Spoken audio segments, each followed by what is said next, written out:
এদের পরিবারস্থ লোকদের যে কাজ আপনি হিসাব করে কোলাতে পারবেন না। আমার দাদা বেঁচে ছিল যখন একটা গল্প বলতো, এক লোক ওইরকম খালি গরম দেয়, স্ত্রীর কাজের কোনো দাম দেয় না। ওর স্ত্রী একদম বলেই ফেলেছে, কি গো তুমি কোনো কাজে মন পায় না তোমার, ঠিক আছে তোমার কাজ আমারে দাও, আমার কাজ তুমি করো। ও বলছে তোমার আবার এই কাজ হইল নাকি, ঠিক আছে আজকে যা আছে পরিবারে সব কাজ তুমি করবা, তোমার কাজ তো শুধু গরু চড়ানো, আমি ওইটা আজকে করছি। পুরুষের পোশাক পরে গেছে, মাঠে গরু চড়িয়ে সারাদিন পরিশ্রম করে করে আসতেছে। এ ভাত রান্না করার জন্য চাউল দরকার, যে দেখে চাউল ছাড়া নেই, ওই খুদ বা গুঁড়া সহ আছে, ওটা এখন ঝাড়তে হবে পরিষ্কার করার জন্য। কোলা নিয়ে এসেছে, যে কোলা নাকি বলে, কোলা নিয়ে এসেছে চাউল ঝাড়বে। চাউল ঝাড়তে হলে তো নিচে একটা আওয়াজ দেওয়া লাগে হাত দিয়ে, তাছাড়া ঝাড়া হয় না। ও চিন্তা করছে আমার বউ তো চাউল ঝাড়ে, কিন্তু টক টক করে একটা আওয়াজ হয়, সে কাটি কই, কাটি খুঁজে পাচ্ছে না। ভাত রান্না না করে বসে আছে। ও মহিলা ছাগল গরু চড়িয়ে বলছে, কই কি করেছো? বলছে তোমার মতো বজ্জাত মহিলার সাথে সংসার করাই কঠিন। কোলার নিচে চাউল ছাড়তে গেলে যে টক টক করে আওয়াজ হয়, সে কাটি কই, তুমি কাটি খুঁজতেছো, আর আমার কাছের কোনো দাম দাও না, এবার আমার কাছে দাও, দেখো টক টক করে আওয়াজ কি করে হয়।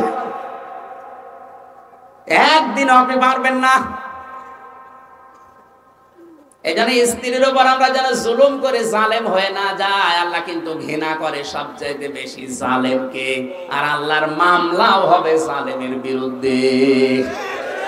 স্ত্রীর খাবারের প্রশংসা করা লাগবে, স্ত্রীর কাজের প্রশংসা করা লাগবে। আল্লাহ চান না কোন সংসার ভেঙে যাক। ছোটখাটো কোনো বিষয় যদি মনোমালিন্য হয়েও থাকে, খুব বেশি দিন গড়াবেন না, তাড়াতাড়ি করে মিল করা লাগবে। স্ত্রীর সাথে যদি ওভাবে থাকতেই থাকে গন্ডগোল লেগে, আমার যতটুকু ধারণা 3 দিন পার হয়ে গেলে শয়তান আর বসে থাকে না, ও 2 জনকে ফসলায়, আর কি হবে, চলে যা, তোর জন্য তোর সাবেক আছে, কথা বলে না কেন? 2 জনকে যেহেতু শয়তান ফসলাচ্ছে, শেষ পর্যন্ত সোনার সংসারটা ভেঙে যায়, মাঝখান থেকে সন্তানগুলো জাহান্নামে পড়ে। 2-3 সন্তান, 4 সন্তানের মা রেখে বাবা আর এক জায়গায় বিয়ে করছে, মা চলে যাচ্ছে আর এক জায়গায়, এদের দিকে একটু তাকালেন না? এর বাবা তো হয়তো আর একটা সংসার করবে, কিন্তু এই বাচ্চাগুলো শেষে সাগরে পড়া ছাড়া উপায় থাকে না। আল্লাহ আমাদেরকে এই জায়গায় যেন শয়তান ধোঁকা দিতে না পারে, বলেন আমিন। নবীজি বলেন, স্ত্রীর সাথে মাঝে মাঝে নিজে আনন্দ করবা। এমনকি স্ত্রী ব্যবহারের পরে কোন মানুষ যদি গোসল করে, যতগুলো ফোঁটা ফোঁটা পানি মাথা থেকে পড়বে, অতগুলো নেকি হবে। সাহাবীরা বললেন, হুজুর এই কাজে নেকি হয়? আল্লাহর নবী বলেন, এই কাজটা যদি তুমি অন্যের স্ত্রীর সাথে করতে, কি হইতো? বলে গুনাহ হইতো। সেই গুনার কাজ না করে জায়েজ জায়গায় যদি এই কাজ করো, যে তোমার সওয়াব হবে না কেন? অবশ্যই তোমার সওয়াব হবে। কোন স্বামী যদি স্ত্রীর হাত চেপে ধরে, আর স্ত্রী যদি হাসি মুখে হাতটা, 2 জনে চেপে ধরার ভেতরে যতগুলো গুনাহ ছিল দিনের ভেতরে, সগীরা গুনাহ আল্লাহ ঝরিয়ে দেয়। এই জন্যই নবীজি বলেন, আমার কাছে 3টা জিনিস বেশি ভালো লাগে, একটা সুগন্ধি, আর একটা স্ত্রী, আর একটা আমার নামাজ।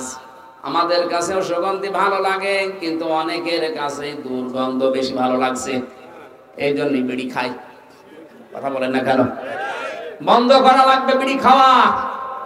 অনেক মানুষ আজ ফতোয়া বের করেছে, তেমন কিছু না, এনাই মাকরু। 2 নম্বরে নবীজির কাছে নামাজ ভালো লাগতো, আমাদের কাছে নামাজ ভালো লাগে, কিন্তু নামাজের শিক্ষা ভালো লাগে না। নামাজের 17টা শিক্ষা আছে, কয়টা বলেন? আল্লাহর নবী বলেন, নামাজ প্রথম তোমাকে শিক্ষা দেয় কি করে পরিপাটি হওয়া লাগবে। আজ আমাদের জীবনটা পরিপাটি না, এলোমেলো। যদি আমরা নামাজের মতো ট্রেনিং নিয়ে জীবনটা চালাতে পারতাম, দেশ জান্নাত হয়ে যেত।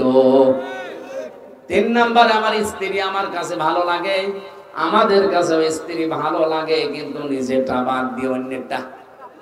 কথা বলে না কেন? আল্লাহ আমাদের হেফাজত করুন, বলেন আমিন। খুনসুটি করবেন, আপনি আনন্দ উল্লাস করেন নিজের স্ত্রীর সাথে, মোবাইলে যদি প্রেমের আলাপও করেন মনে করবেন নফল নামাজের সওয়াব হচ্ছে। আল্লাহ আমাদেরকে বাস্তব জীবনে স্বামী স্ত্রী যেন জুলুম হয়ে না যায় কোনো বিষয়ে খেয়াল করার এই শাবান মাসে তৌফিক দিন, আমিন। পারে স্ত্রীর প্রশংসা করতে হবে, এটা তার হক। যেভাবে হোক, যে কায়দায় হোক, স্ত্রীর প্রশংসা করা এটা তার কি। এখানে কত স্বামী বসে আছে আজ স্ত্রীগুলো পরকীয়া প্রেম করছে, এমনিতে না। আমি জেলখানায় দেখেছি 100 জনের 70টা মানুষ প্রায় এসে তো পারিবারিক গন্ডগোলের কারণে জেলে। হয় বউ মেরে ফেলেছে, নাই আদমারা করে ফেলেছে, নাই জবাই করেছে, যে কোনো কায়দায়। এই জন্য টুকে টুকে রেখেছিলাম জেলে। বাইরে এসে আমি 2টা বইও লিখেছি, পারিবারিক জীবনে দাম্পত্য কলহ এবং তার সমাধান কি, ওটা দেখে দেখে লিখেছি ওদেরকে। এখানে হয়তো পাওয়া যাচ্ছে, যদি পাওয়া যায় বা গাড়িতে আসে নিয়ে গিয়ে স্ত্রীকে পড়াবেন, মঞ্চে আছে। আমার শিক্ষার বিষয় এখানে, যে সমস্ত স্ত্রীর প্রশংসা করতে চান না, আপনি কি বিশ্ব নবীর উপরে দামি স্বামী হয়ে পড়েছেন? নবীজি মুহাম্মদ রাসূলুল্লাহ জীবনেও কোনোদিন স্ত্রীর খাবারের ভুল ধরেননি, অথচ তার স্ত্রী মাত্র 6 বছর বয়স। কয় বছর? হযরতে আয়েশা 9 বছর বয়সে নবীজির সংসারে গেছে। 9 বছরের একটা মেয়ে কি বোঝে? আমার মেয়ের বয়স এখন 9 বছর। তাহলে মাওয়ার বয়সে একটা মেয়ে, আমার মেয়ে মাওয়া, এই বয়সে একটা মেয়ে কি বোঝে সে 9 বছরে? অথচ জীবনেও তার রান্না করা খাবার খেয়েও কোনোদিন নবীজি বদনাম করেননি। আরে রে 5 স্টারের হোটেলের মতো রান্না করে দেয়, ও আহাম্মকের পরেও বউ ধরে মারেন। একদিন রান্না করে দেখো তো দেখি। মেয়েদের কাজের অনেকে দাম দিতে চায় না। মেয়েদের রান্নার প্রশংসা করা লাগবে 1 নম্বরে, 2 নম্বরে তাদের কাজে কর্মে যেটা আছে পারিবারিক জীবনে, এই কাজের সম্মান দেওয়া লাগবে। আজ হাজার হাজার পরিবারে আমরা দেখতে পাই মেয়েদের কাজের কোনো মূল্য নেই, অথচ ওরা বিনা টাকায় বিনা পয়সায় অনেকগুলো কাজ করে। ধোপানি, চাকরানি, এই কথা বলছে না কেন? আপনার কাপড় ধুয়ে দেয়, ধোপানি রান্না করে দেয়, রাঁধুনি ঘর দুয়ার মুছে দেয়, চাকরানি, যত রকমের কাজ আছে আপনাই ওখানে দিয়ে করাচ্ছেন। অথচ কোরআন জানিয়েছে মেয়েটি স্ত্রী হিসাবে আসবে আপনার কাছে রাজরানী হয়ে। ও যদি কোনো কাজ করতে না চায় তার গুনাহ হবে না। এমনকি আপনার সন্তানকে যদি সে দুধ পান না করায় তারপরও তার কোনো গুনাহ নেই। আমি আলেমকে জিজ্ঞাসা করছি, আল ওয়ালিদাতু ইরদি'না আওলাদাহুন্না হাওলাইনি কামিলাইনি লিমান আরাদা আইয়ুতিম্মার রাদা। এখানে মোজারে দেওয়া, এখানে মোজারে শব্দ দেওয়া, পুরুষের শব্দ, কোনো স্ত্রীবাচক শব্দ এখানে নেই। সন্তানের দুধ খাওয়ানোর দায়িত্ব মার না বাবার? বাবার। কার? মারা তো দয়া করে আপনার উপরে ইহসান করে দুধটা পান করিয়ে দিচ্ছে, এর বিনিময়ে আমরা আজ পর্যন্ত কোনো মাকে টাকাও দেই না। এই কথা বলে না কেন? এটা যে মনে হয় মাইকে ওয়াজ করা ঠিক হচ্ছে না, মাইক বাদ দিয়ে করার দরকার ছিল। কারণ এই আওয়াজ যদি ওদের কানে যায় না জানে আবার বেঁকে বসে কিনা। বলবে ঠিক আছে কোরআনে যেহেতু আছে আমরা আর বিনা টাকায় ফিরে ফিরে দুধ খাওয়াবো না। দুধ খাওয়াতে হলে আমাদেরকে 2 বছরে 50,000 টাকা দেওয়া লাগবে। এবার আপনি মরেন, আপনার সওয়াল দিয়ে মেয়ে নিয়ে আপনি মরেন। তাফসীরে ইবনে কাসির লিখেছেন প্রথম মাসটার নাম হচ্ছে মুহররম, 2 নম্বরে জিলকাদ, জিলহজ, আর 3 নম্বরে পয়েন্টে 3টা মাসের নাম আছে, যে কোনো একটা হবে। কোন কোন তাফসীর কারক লিখেছেন হয় রজব, নাই শাবান, নাই রমজান। আমরা যেহেতু শাবান মাসে আছি, আমরা শাবান মাসটা ধরলাম। তাহলে এই যে 4টা মাস, এটা পবিত্র, এটা সম্মানিত মাস। ওই জামানার কাফের মুশরিকরা পর্যন্ত এই 4 মাসের সম্মান দিত। এই খেয়াল করুন, 1500 বছর আগে আয়াতটা নাযিল হয়। ওই জামানার যারা কাফের, যারা বেদিন, ওই সমস্ত মানুষগুলো এই 4টা মাসের সম্মান দিত। হয়তো মাসের পরে মাস মারামারি গন্ডগোল যুদ্ধ বিগ্রহ চলছে, এই 4 মাস হাজির হলেই বলতো ভাই ঠিক আছে, এখন আর মারামারি হবে না, মামলা হামলা দাঙ্গা হাঙ্গামা হবে না, এ মাস চলে যাক, তারপরে তোরে দেখবো। যেহেতু শাবান মাস সম্মানিত মাস, এ মাসকে সম্মান দেওয়া দরকার। কয়েকদিন আগে সবে বরাত নামে নিসফে শাবান নামে যে রাতটা গেল, এই নিয়ে ফতোয়া বাজিল তো এই দেশে কম হয়নি। হাজারো মানুষ শুধু হালুয়া রুটি নিয়ে ব্যস্ত ছিল। আরে ভাই, মাস এসেছে শুধু রুটি খাওয়ার জন্য না। হযরতে আয়েশা সিদ্দিকা বলেন, রমজানের পরে সবচাইতে বেশি গুরুত্ব দিত নবী শাবান মাসকে। প্রায় মনে হতো সারা মাস উনি রোজা রাখবে। তাহলে নবীর সুন্নাত অনুযায়ী কেউ যদি শাবান মাস পালন করতে চায়, তার উচিত এ মাসে বেশি বেশি রোজা রাখা। এদিকে খবর নেই, ও হালুয়া রুটি খাওয়ার জন্য ব্যস্ত হয়ে বসে আছে। এই খেয়াল করেন, শাবান মাসে মহান আল্লাহর নবী এই পৃথিবীতে সবচাইতে বেশি রোজা কেন রাখলেন? হযরত আয়েশা জিজ্ঞাসা করেছিলেন, নবী আপনি এ মাস আসলেই বেশি বেশি রোজা রাখেন কেন? বিশ্ব নবী তাকে শুনিয়েছিলেন, ফামান শাহিদা মিনকুম শাহরা ফালইয়াসুম। হে আয়েশা, এরপরে যে মাসটা তার নাম রমজান, মহান আল্লাহ জানিয়েছে ওই মাস যদি কেউ পায় সে যেন অবশ্যই রোজা রাখে। আমি শাবান মাসে রোজা রাখার দ্বারা ট্রেনিং নিলাম, আগামী মাসে রমজানে যেন আমার রোজা একটাও ছুটি না যায়। বলেন সুবহানাল্লাহ। আমাদের উচিত হবে মাসে বেশি বেশি রোজা রাখার মাধ্যমে একটা ট্রেনিং তৈরি করা। সামনের মাসে যেন আমাদের রোজা নষ্ট না হয়, ছুটে না যায়, ছেড়ে না যায়। কাফেররা এই মাসকে সম্মান দিয়েছে, তাদের মারামারি, ঝগড়া ফাসাদ, যুদ্ধ বিগ্রহ, হামলা মামলা, কেস কাম এগুলো সব বন্ধ করে দিত। অথচ এই মুসলমানের দেশে শাবান মাস আসার পরেও অনেকের মামলা এখনো চলছে। মামলা দেওয়া বন্ধ হয়ে গেছে? বলেন বলেন, আপনি কিসের সবে বরাত পালন করেন? আমার তো বুঝে আসে না। সম্মান যদি দিতেই হয় যে এই মাসকে সম্মান জানান, যে মাসে মারামারি ঝগড়া ফাসাদ, যার সাথে কথা বন্ধ ছিল আমি ওটা মিটিয়ে ফেলবো, যার সাথে মামলা চলছিল এ মাসে শেষ, বলবো না এখন থাক, এই মাসটা চলে গেলে আবার তোরে দেখবো। এটাও যদি আমরা করতে পারতাম তত একটা মাস শান্তিতে থাকতে পারতাম। অথচ এই মাসে আজ আলেমদের কাদা ছড়াছড়ি আরো বেশি হচ্ছে। জালেমে জালেমে দেশে এখন এই শাবান মাসে দস্তি হয়ে গেল বেশি, আর আলেমদের ভেতরে শত্রুতা হয়েছে এই মাসে বেশি। আমরা তো কাফেরদের মতো শাবান মাসকে সম্মান দিতে পারছি না। ওরা মারামারি গন্ডগোল মনোমালিন্য কেস কাম বাদ দিয়ে দিতে মাসের সম্মান, আর আমরা এই মাস আসলে আরো বেশি করছি। খালি হাদিয়া তোফা নিয়ে, শুধু মিলাদ মাহফিল পড়ে, শুধুমাত্র ইয়া নবী সালাম আলাইকা দিয়ে, শুধুমাত্র হালুয়া রুটি খেয়ে মিষ্টি খেয়ে আপনি মহাব্বত দেখিয়ে শেষ করে দিতে পারেন না। আপনার বিবেক কি বলে?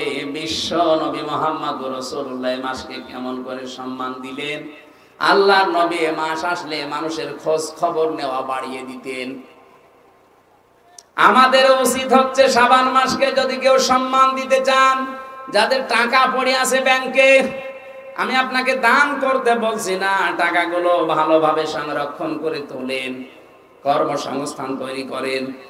আপনি বাইরের মানুষকে কাজে নিতে যদি ভয় পান, যদি অবিশ্বাস হয়, নিজের চাচাতো ভাই, ফুফাতো ভাই, খালাতো ভাই আছে না, একটা ফ্যাক্টরি তৈরি করে এরকম 50 জন মানুষের কর্মসংস্থান তৈরি করেন, আল্লাহর আরশ আপনার উপরে খুশি হয়ে যাবে।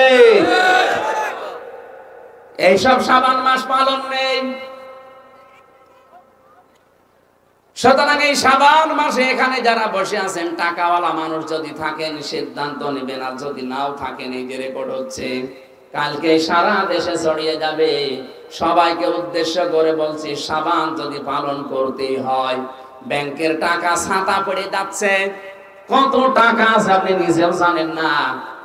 এই শাবান মাসকে পালন করতে গিয়ে 10টা মানুষের কর্মজীবন তৈরি করে দেওয়া যায় না? তাহলে কিশোর গ্যাং তৈরি হতো না, রাস্তায় ছিনতাই চাঁদাবাজি এগুলো বন্ধ হয়ে যেত। কথা বলেন না কেন? মানুষের কাজ যখন থাকে না, হতাশ হয়ে যায় জীবনের উপরে, তখনই ও রাস্তায় নামে অবৈধভাবে। এটা শুধু একা দায়ী না, আপনিও দায়ী। আপনি কি সাবান মাস পালন করে গেলেন, প্রতি বছরে বছরে মাসটা আসে চলেও যায়, কিছুই করতে পারেন না। আজকের এই মাসে সিদ্ধান্ত নেন আর মাত্র 6 দিন আছে, এই 6 দিনে যেন এমন কিছু করতে পারি, 5টা রিক্সা কিনে 5 জনকে চালাতে দেন। মাসে মাসে আপনি আমার এই টাকা দিয়ে দেবেন, দেখবেন আপনার টাকা দেওয়ার পরে ওর সংসার চালাতে সাহায্য হয়ে যাবে। ইসলাম আমরা এখান থেকে বুঝি না, আরো রাস্তার টাকা, ব্রিজের টাকা, কালভার্টের টাকা, এতিমের টাকা, গমের টাকা, কাবিখার টাকা মেরে খায়, আর ওইটা দিয়ে মসজিদের টাইলস লাগিয়ে দেয়। কিশোরগঞ্জবাসী একটা মসজিদ বানিয়ে দিলে কয়জন নামাজ পড়বে? নাই খুব বেশি হলো 5000 মানুষ। আর একটা রাস্তা বানিয়ে দিলে, একটা ব্রিজ বানিয়ে দিলে লক্ষ লক্ষ মানুষ হাঁটবে, চলাফেরা করবে। 1000 মসজিদ বানানোর চাইতে একটা রাস্তা বানানো আল্লাহর কাছে অনেক দামি। ইসলাম আজ আমরা এভাবে যদি নিতে পারতাম, সত্যি বাংলাদেশটা সোনার বাংলায় হয়ে যেত। কোথা থেকে যে ইসলাম নিয়েছে আল্লাহ ভালো জানে। কোরআনে কারীম জানাচ্ছে, কুনতুম খায়রা উম্মাতিন উখরিজাত লিন-নাস, ইলা আখির আয়াত। সূরা আলে ইমরান 4 নাম্বার পারার 3 নাম্বার পৃষ্ঠার 3 নাম্বার লাইনের 112 নাম্বার 13 নাম্বার আয়াত, এটা 10 নাম্বার আয়াত।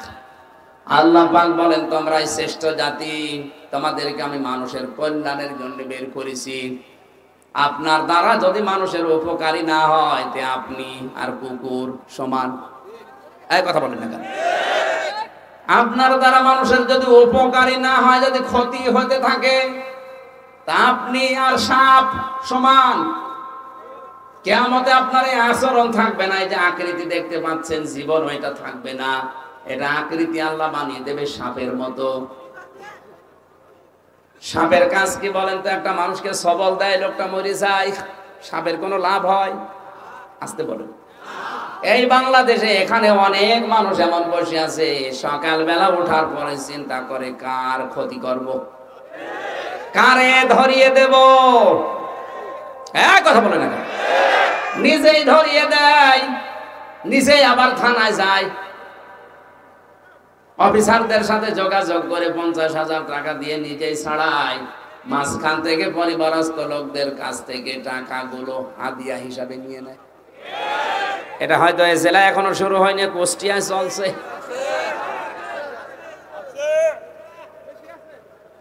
আল্লাহর কসম, যারা মানুষের এভাবে ক্ষতি করেছেন, আমারও তো ক্ষতি হয়ে গেল। 3টা বছর তো গেলই, আমার বাবার লক্ষ লক্ষ টাকা বিনা কারণে গেল। এই যে ক্ষতিগুলো যারা করছেন, আপনি নামাজ পড়তে পারেন, রোজা রাখতে পারেন, বোরকা পড়তে পারেন, ব্যবসা করতে পারেন, এই যে আলেম, জিজ্ঞাসা করেন আপনার আকৃতি এটা থাকবে না, সাপের মতো হবে। এটা সূরা রহমানের ভেতরে আছে, তার তাফসীর পড়েন। 10 প্রকারের আকৃতির কথা আমি পড়েছি। ইউরাফুল মুজরিমুনা বিসিমাহুম ফায়ুখাযু বিন নাওয়াসি ওয়াল আকদাম ফাবিআইয়ি আলাই রাব্বিকুমা তুকাদ্দিবান। কিয়ামতের দিন পাপিষ্ঠ মানুষ যারা, তাদের মাথার চুল ধরে আর পা ধরে আল্লাহ তুলবে। আল্লাহর বিচার ব্যবস্থা আর মানুষের বিচার ব্যবস্থা এক না। মানুষ সাক্ষী ছাড়া বিচার করতে পারে না, আর আল্লাহ পাক বলেন, আমি আল্লাহ সাক্ষী লাগবে না, ওর শরীরের ভেতরে সাক্ষী ফুটে উঠবে। ওর মুখ বন্ধ করে দিলে ওর হাত সাক্ষী দেবে, ওর কান সাক্ষী দেবে, ওর পা সাক্ষী দেবে, ওর শরীরের অঙ্গ প্রত্যঙ্গ গুলো সব সাক্ষী হয়ে যাবে। দূরের মানুষ লাগবে না, ও নিজেই নিজের বিরুদ্ধে দাঁড়াবে। আল্লাহর বিচার ব্যবস্থা আর আমাদের বিচার এক না। আমরা বিচার করতে হলে সাক্ষী লাগে, তাছাড়া আমরা রায় দিতে পারি না। কথা বলে না কেন? আর আল্লাহর বিচারে আল্লাহর সাক্ষী লাগবে না, আপনি নিজেই নিজের বিরুদ্ধে দাঁড়িয়ে যাবেন। কারণ মুখ যখন সেলাই করা হয়ে যাবে, আপনি মুখে তো বলতে পারবেন না। হাত বলবে, হ্যাঁ আমারে নিয়ে ঘোষের টাকায় সই করেছিল। আমারে চোখ বলবে আমারে দিয়ে দেখে দেখে এই কাজ করেছিল, পা বলবে আমারে দিয়ে হেঁটে গিয়েছিল, যে বেকার ভালো মানুষটাকে ধরিয়ে তার কাছ থেকে 1 লাখ টাকা খেয়েছিল। বলেন সুবহানাল্লাহ। আউযুবিল্লাহ। এইটাই চলছে। সম্মানিতা মা বোন যারা এসেছেন, এ মাসের সম্মান শুধু রোজা রেখে রেখেই শেষ করে না, শুধু রোজা রাখায় হবে না, আপনার আচরণটা পরিবর্তন করা লাগবে। এ পৃথিবীতে মেয়েদের সবচাইতে বড় উত্তম আচরণ হচ্ছে তাদের পেট ঠিক করা। কোরআনে কারিমে আল্লাহ নবীর স্ত্রীদেরকে লক্ষ্য করে জানিয়েছেন, আকারনা ফি বুয়ুতিকুন্না ওয়ালা তাবাররাজনা তাবাররুজাল জাহিলিয়াতিল উলা। সূরা আহজাবের 33 নম্বর আয়াতের প্রথম অংশে আছে, আল্লাহ বলেন মেয়েরা ঘরের পরিবেশে থাকবা, জাহিলি যুগের মেয়েদের মতো রূপ সৌন্দর্য প্রদর্শন করে বের হবা না। ও ভাই বাংলার মুসলমানেরা, এখন আপনি টের পাচ্ছেন না, এই স্রোতে গা ভাসিয়ে দিয়েছেন। কয়েকদিন আগে নায়িকা মৌসুমী একটা স্ট্যাটাস দিয়েছিল একটা সাক্ষাৎকারে, যে আমি যদি মারা যাই আমার লাশকে যেন কাউকে দেখতে দেবেন না, আর আমার যে সমস্ত উলঙ্গপনা ড্যান্স আছে, ছবি আছে, এগুলো যেন ডিলিট করে দেবেন। হয়তো কিছুটা হলো আশ পেয়েছে, কারণ আপনি যা দুনিয়ায় করে রাখবেন, আপনি যা লিখে রাখবেন, আপনি দুনিয়াতে যা লিখে লিখে রেখেছেন, যে সিনেমা তৈরি করেছেন, যে উলঙ্গপনা ড্যান্স দিয়েছেন, এগুলো হয়তো আপনি এখন মারা গেলে ওগুলো শেষ হয়ে যাবে না। ওগুলো যতদিন টিকে থাকবে, যত মানুষ ওগুলো দিয়ে চরিত্র খারাপ করবে, আপনার আমল নামায় ওগুলো একটা একটা করে ফ্ল্যাক্সি লোড হয়ে গোনা জেগে থাকবে।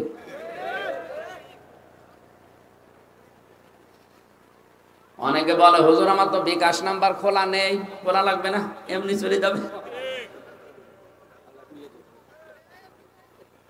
এ মহিলা হয়তো কোনো আশ পেয়েছে, টাচ পেয়েছে, বিভিন্ন এখন তো ইউটিউবে বিভিন্ন আলেমদের তাফসীর পাওয়া যায়, হয়তো ওর মনে একটা লেগেছে। আল্লাহ পাক বলেন নুন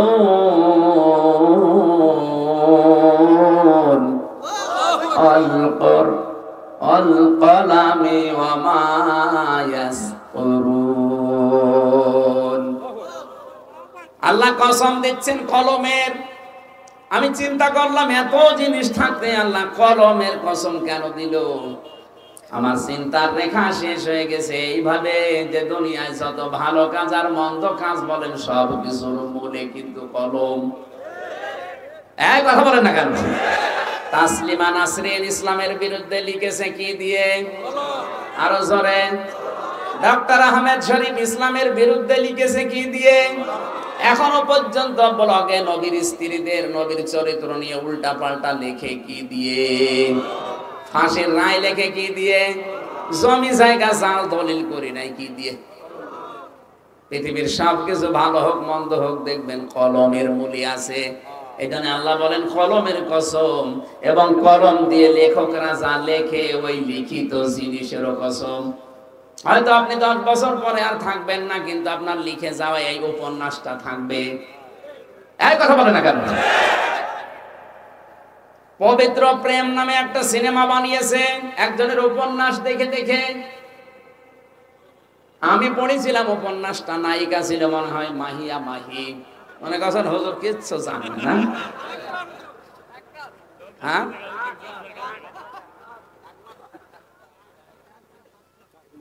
এখন এই সিনেমায় একজন হিন্দুর সাথে মহিলা, এই মুসলমান মেয়ে পর্দা করে কলেজে যায়, স্কুলে যায়, কি করে লাভ ম্যারেজ করবে, এই কাহিনীগুলো তুলে ধরেছে। এটার দ্বারা দুনিয়ার মানুষকে বোঝাতে চায় যে বোরকা পরা, পর্দা করা মেয়েরাও তলে তলে এই কাজ করে। তাম দুনিয়ায় এই বইটা যদি বিভিন্ন ভাষায় রিলিজ হয়, তারা দেখে দেখে বলবে ইসলাম গ্রহণ করব, অথচ ওদের ইসলামের পর্দাশীলা মেয়েরা যদি এই করে, ওই রকম ইসলাম দরকার নেই। কোথায় নিয়ে যাচ্ছে আপনি টের পাচ্ছেন? ওই লোকটা যে লিখেছিল, আমি নাম নিলাম না, মারা গেছে, কিন্তু তার লিখিত এই বইটাই, উপন্যাসটা নিয়ে আজ সিনেমা হয়ে যত মানুষ ইসলামের প্রতি খারাপ ধারণা করবে, ওর কবরের উপরে যতই ফুল দেওয়া হোক, নিচে আল্লাহ আগুন লাগিয়ে দেবে। এই জন্য সাংবাদিক যারা, ইউটিউবার যারা, এমন কিছু প্রচার করবেন না, লিখে দেবেন না, এমন কিছু তৈরি করে রাখবেন না যেটা আপনি মরণের পরও স্থায়ী থেকে যায়। এমন কিছু ফেসবুকে আপলোড করা যাবে না। আপনি এমন একটা উলঙ্গ বই, সিনেমা দিয়ে দিয়েছেন, গান, আপনি হয়তো মারা গেলেন এখনই, কিন্তু এটা যত মানুষ লাইক দেবে, কমেন্ট করবে, শেয়ার লাগাবে, আপনি মারা যাওয়ার পরে কোটি কোটি মানুষ যদি এটা দেখে, আপনি পেতেই থাকবেন।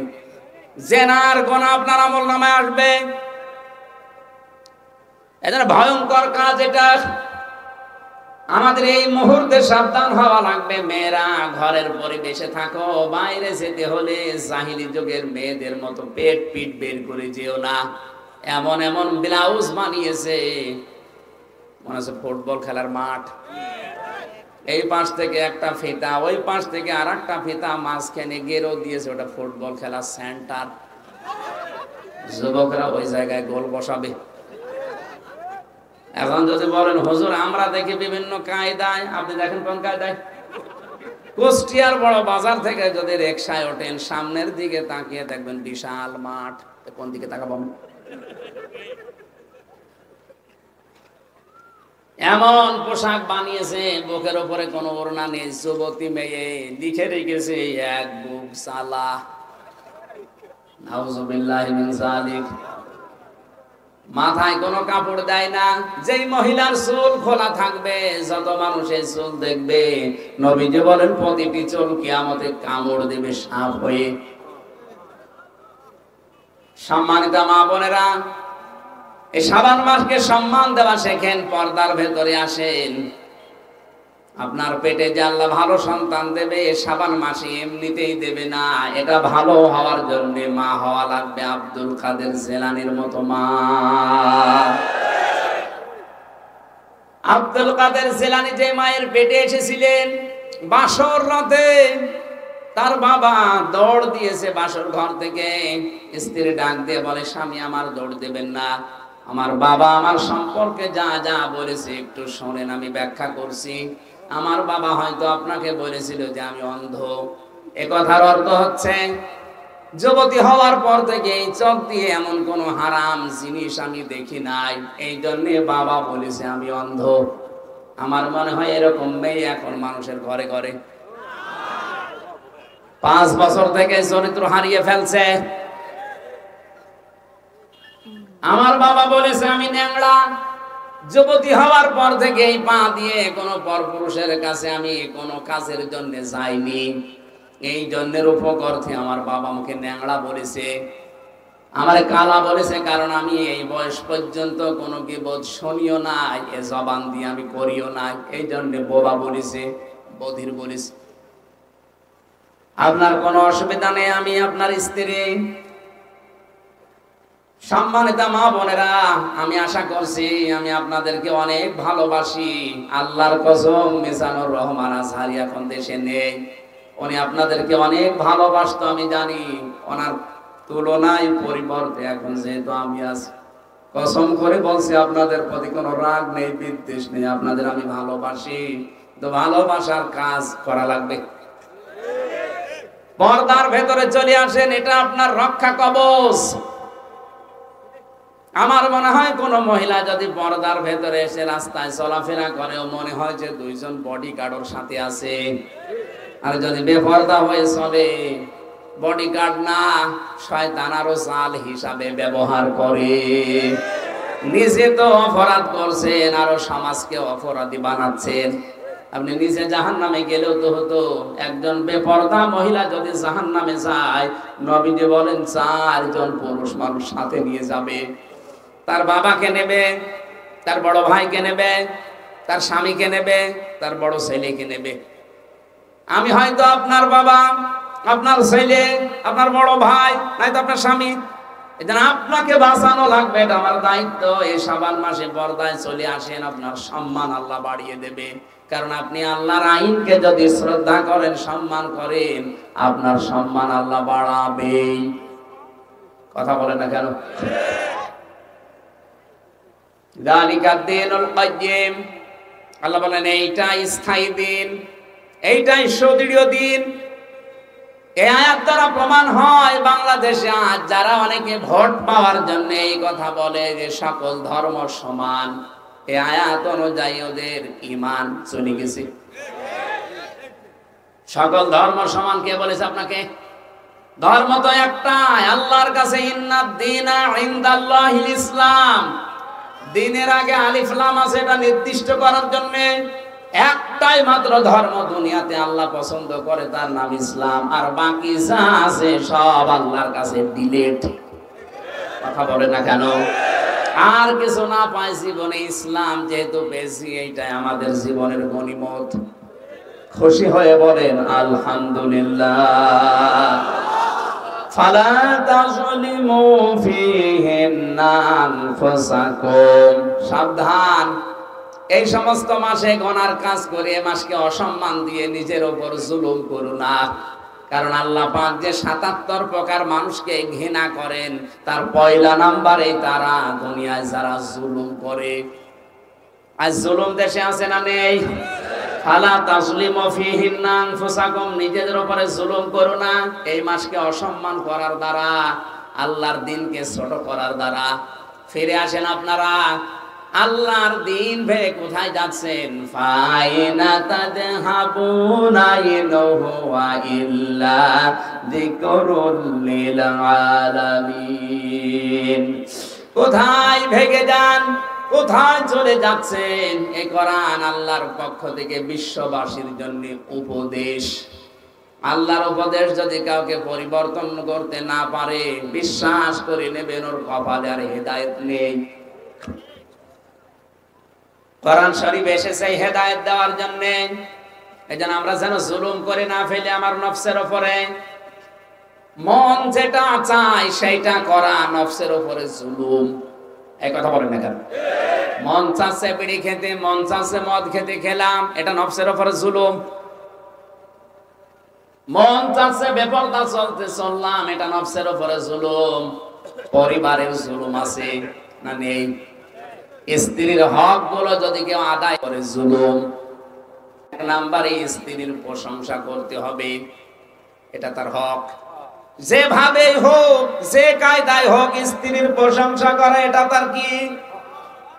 এখানে কত স্বামী বসে আছে আজ স্ত্রী গুলো পরকীয়া প্রেম করছে, এমনিতে না। আমি জেলখানায় দেখেছি 100 জনের 70টা মানুষ প্রায় এসে তো পারিবারিক গন্ডগোলের কারণে জেলে। হয় বউ মেরে ফেলেছে, নাই আদমারা করে ফেলেছে, নাই সবাই করেছে, যে কোনো কায়দায়। এই জন্য টুকে টুকে রেখেছিলাম জেলে। বাইরে এসে আমি 2টা বইও লিখেছি, পারিবারিক জীবনে দাম্পত্য কলহ এবং তার সমাধান কি, ওটা দেখে দেখে লিখেছি ওদেরকে। এখানে হয়তো পাওয়া যাচ্ছে, যদি পাওয়া যায় বা গাড়িতে আসে নিয়ে গিয়ে স্ত্রীকে পড়াবেন, মঞ্চে আছে। আমার শিক্ষার বিষয় এখানে, যে সমস্ত স্ত্রীর প্রশংসা করতে চান না, আপনি কি বিশ্ব নবীর উপরে দামি স্বামী হয়ে পড়েছেন? নবীজি মুহাম্মদ রাসূলুল্লাহ জীবনেও কোনোদিন স্ত্রীর খাবারের ভুল ধরেননি। অথচ তার স্ত্রী মাত্র 6 বছর বয়স। কয় বছর? হযরতে আয়েশা 9 বছর বয়সে নবীজির সংসারে গেছে। 9 বছরের একটা মেয়ে কি বোঝে? আমার মেয়ের বয়স এখন 9 বছর। তাহলে মাওয়ার বয়সে একটা মেয়ে, আমার মেয়ে মাওয়া, এই বয়সে একটা মেয়ে কি বোঝে সে 9 বছরে? অথচ জীবনেও তার রান্না করা খাবার খেয়েও কোনোদিন নবীজি বদনাম করেননি। আরে রে 5 স্টারের হোটেলের মতো রান্না করে দেয়, ও আহাম্মকের পরেও বউ ধরে মারেন। একদিন রান্না করে দেখো তো দেখি। মেয়েদের কাজের অনেকে দাম দিতে চায় না। মেয়েদের রান্নার প্রশংসা করা লাগবে 1 নম্বরে। 2 নম্বরে তাদের কাজে কর্মে যেটা আছে পারিবারিক জীবনে, এই কাজের সম্মান দেওয়া লাগবে। আজ হাজার হাজার পরিবারে আমরা দেখতে পাই মেয়েদের কাজের কোনো মূল্য নেই, অথচ ওরা বিনা টাকায় বিনা পয়সায় অনেকগুলো কাজ করে। ধোপানি, চাকরানি, এই কথা বলছে না কেন? আপনার কাপড় ধুয়ে দেয়, ধোপানি রান্না করে দেয়, রাঁধুনি ঘর দুয়ার মুছে দেয়, চাকরানি, যত রকমের কাজ আছে আপনাই ওখানে দিয়ে করাচ্ছেন। অথচ কোরআন জানিয়েছে মেয়েটি স্ত্রী হিসাবে আসবে আপনার কাছে রাজরানী হয়ে। ও যদি কোনো কাজ করতে না চায় তার গুনাহ হবে না। এমনকি আপনার সন্তানকে যদি সে দুধ পান না করায় তারপরও তার কোনো গুনাহ নেই। আমি আলেমকে জিজ্ঞাসা করছি, আল ওয়ালিদাতু ইউরদিউনা আওলাদাহুন্না হাওলাইনি কামিলাইনি লিমান আরাদা আইয়ুতিম্মার রাদা। এখানে মোজারে দেওয়া, এখানে মোজারে শব্দ দেওয়া, পুরুষের শব্দ, কোনো স্ত্রীবাচক শব্দ এখানে নেই। সন্তানের দুধ খাওয়ানোর দায়িত্ব মার না বাবার? বাবার। কার? মারা তো দয়া করে আপনার উপরে ইহসান করে দুধটা পান করিয়ে দিচ্ছে, এর বিনিময়ে আমরা আজ পর্যন্ত কোনো মাকে টাকাও দেই না। এই কথা বলে না কেন? এটা যে মনে হয় মাইকে ওয়াজ করা ঠিক হচ্ছে না, মাইক বাদ দিয়ে করার দরকার ছিল। কারণ এই আওয়াজ যদি ওদের কানে যায় না জানে আবার বেঁকে বসে কিনা। বলবে ঠিক আছে কোরআনে যেহেতু আছে আমরা আর বিনা টাকায় ফিরি ফিরি দুধ খাওয়াবো না। দুধ খাওয়াতে হলে আমাদেরকে 2 বছরে 50,000 টাকা দেওয়া লাগবে। এবার আপনি মরেন, আপনার সওয়াল দিয়ে মেয়ে নিয়ে আপনি মরেন। মেয়েদের পরিবারস্থ লোকদের যে কাজ আপনি হিসাব করে কোলাতে পারবেন না। আমার দাদা বেঁচে ছিল যখন একটা গল্প বলতো, এক লোক ওইরকম খালি গরম দেয়, স্ত্রীর কাজের কোনো দাম দেয় না। ওর স্ত্রী একদম বলেই ফেলেছে, কি গো তুমি কোনো কাজে মন পায় না তোমার, ঠিক আছে তোমার কাজ আমারে দাও, আমার কাজ তুমি করো। ও বলছে তোমার আবার এই কাজ হইল নাকি? ঠিক আছে আজকে যা আছে পরিবারে সব কাজ তুমি করবা, তোমার কাজ তো শুধু গরু চড়ানো, আমি ওইটা আজকে করছি। পুরুষের পোশাক পরে গেছে মাঠে, গরু চড়িয়ে সারাদিন পরিশ্রম করে করে আসতেছে। এ ভাত রান্না করার জন্য চাউল দরকার, যে দেখে চাউল ছাড়া নেই, ওই খুদ বা গুঁড়া সহ আছে, ওটা এখন ঝাড়তে হবে পরিষ্কার করার জন্য। কোলা নিয়ে এসেছে, যে কোলা নাকি বলে, কোলা নিয়ে এসেছে চাউল ঝাড়বে। চাউল ঝাড়তে হলে তো নিচে একটা আওয়াজ দেওয়া লাগে হাত দিয়ে, তাছাড়া ঝাড়া হয় না।